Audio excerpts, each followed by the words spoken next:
Let's just agree that this is it. Portland, Maine, I don't know where that is. Leave your bags in the car, keep it running.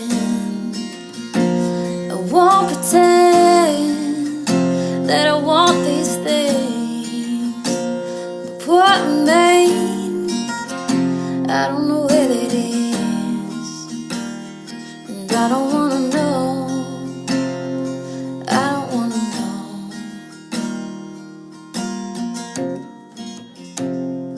know. Happy hump day. Welcome back to Morning Coffee. I'm your host, Rick Alexander. I'm hosting all of the Morning Coffee podcasts here. Sometimes they're with other people where we do long-form interviews, and more often than not, 4 or 5 days a week, it's just me on the helm kind of talking about life and asking you a question that you can think through to find your own answers. And of course, I think those are the only answers that are ever actually going to matter for you. Because I could tell you things over and over, and anybody else can too, but that thought won't have authority, and so you won't act on it, right? It's when you find an answer for yourself that you actually have the ability to put that thing that you figured out into action. And so that's what the point of the show is. And so I've actually figured that out in my own life, but we don't come from a society that's allowed us to trust ourselves or taught us to trust ourselves, right? It's like the answer is always somewhere else, and it's always someone else with someone else, maybe doing something else. Or maybe we're taught that the answer should always come from an authority figure of some kind. And that's great because there's super wise people in the world, and there's a lot of people with a lot of answers.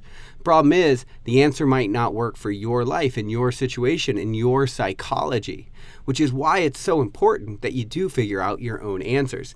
Now, again, this is something that I've really had to step into in the last couple years of my life with the Clarity Academy and the podcast and the writing. This realization that I have all of the answers for my life, and I have all of this wisdom, and I have all of these things that I've learned, and you do too. You've just got to figure out a way to lean on what you know, and most people are scared to death to do that, right? They're just so petrified to think that they could have the answer. Of course, that's because them having their own answers comes with an inherent amount of responsibility that scares the death out of most people. Because if you have that much responsibility for your life, it's nobody else's fault when things go wrong. And I know you guys have heard me say that before, but this is also one of the reasons that I'm always I have a practice in the morning where I journal.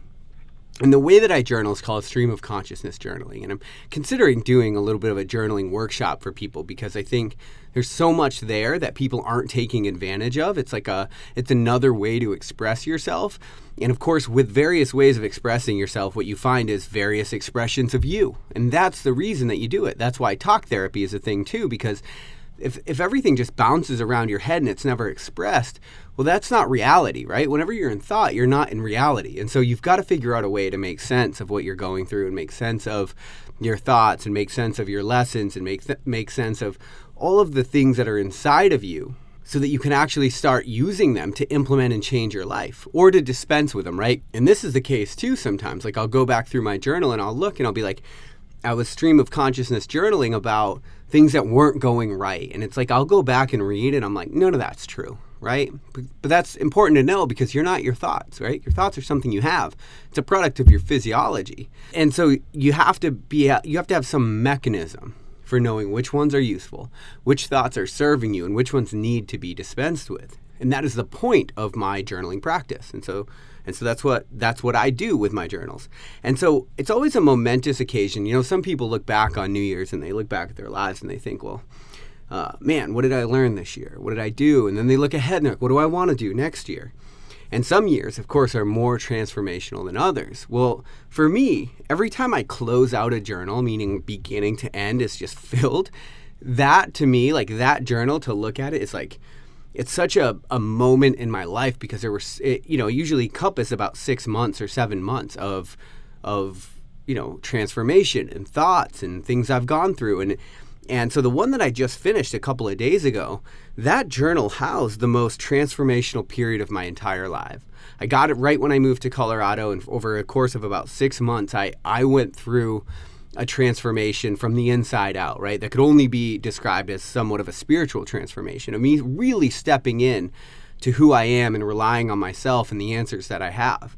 And so to look back through that journal is just filled with lessons. And so what I'm going to do for the next, I don't know if it's going to be 5, 6, 10 episodes or so of Morning Coffee, I'm going to go back through my journal and I'm going to look at them, or I'm going to pick out the lessons that were like big lessons learned for me over the most transformational period of my entire life. And I know that these lessons are widely applicable. And whether or not I'll delve into specific situations. But this will be an interesting exercise just to condense and summarize some of the things that I learned. But one of the things that I want to start with, this was one of the most important lessons that I've ever learned in my life. And the lesson is that every single thing matters. Every single thing you do, every single action you take, every single part of your being is important and it matters.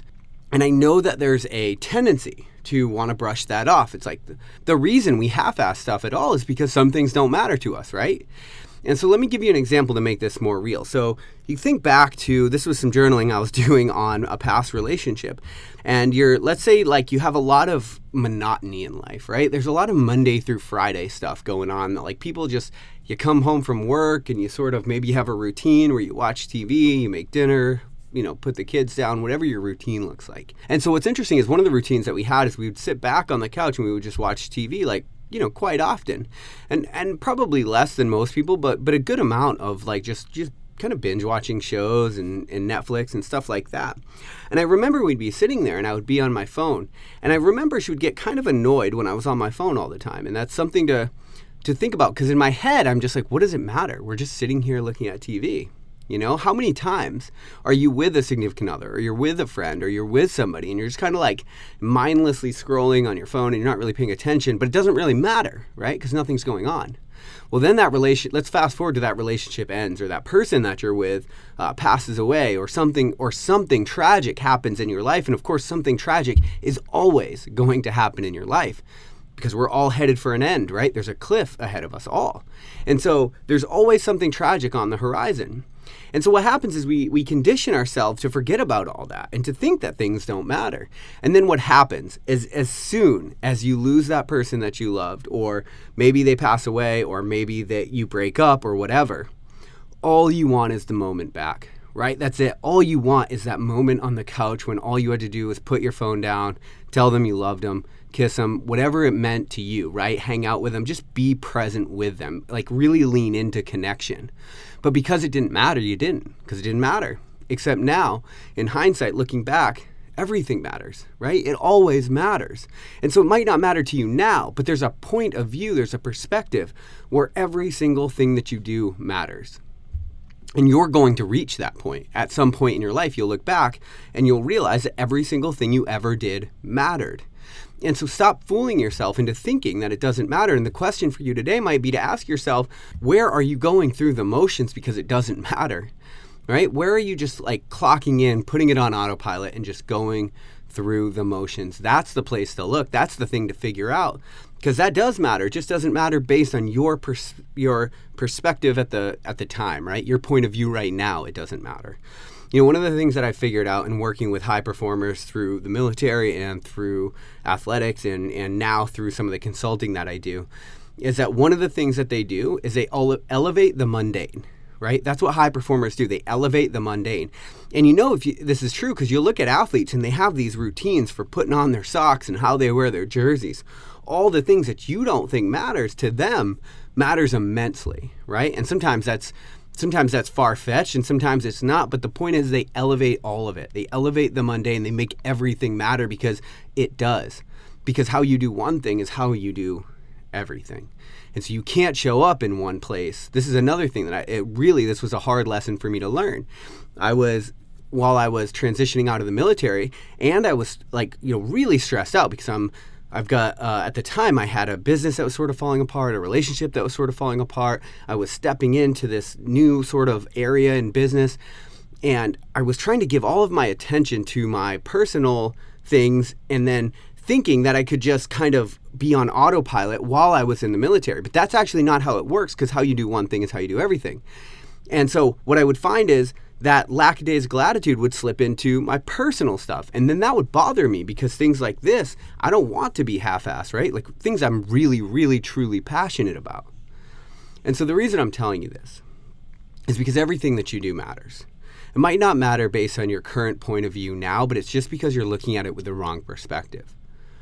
How you do one thing is how you do everything. And so if you can take those moments in that question I asked you earlier to find these sort of lackadaisical times where you're sort of on autopilot in your life, and you can really commit, right, to making your bed, to cleaning your room, to doing your laundry, to doing to putting your shoes and socks on, to appreciating the sip of coffee. If you can do that, it will transform your life from the inside out. I think out of all the lessons I'm going to go over out of this book, that's got to be one of the most important. It all matters. It always has, and it always will. Because how you do one thing is how you do everything, and you don't get away from that, right? It's just, that is your being. That is your expression here on earth. And so, before you get to the cliff at the end, you got to make it count. I love you guys. We'll talk tomorrow on Morning Coffee. Though I tried before to tell her of the feelings I have for her in my heart.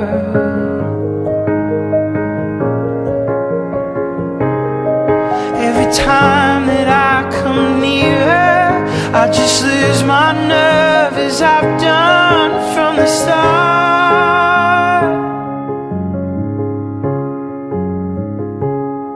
Every little thing she does is magic. Everything she does just turns me on. Even though my life before was tragic, now I know my love for her goes on.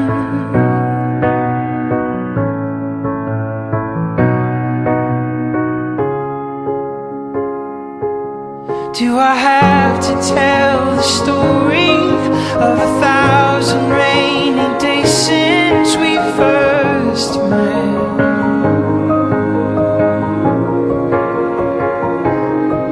It's a big enough umbrella, but it's always me that ends up getting wet.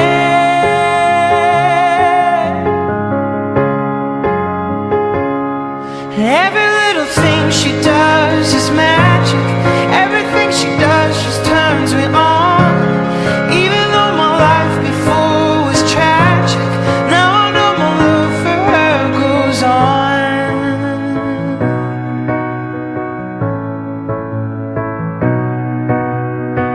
I resolve to call her up 1,000 times a day and ask her if she'll marry me in some old-fashioned way. But my silent fears have gripped me long before I reach the phone, long before my tongue has tripped me. Must I always be alone?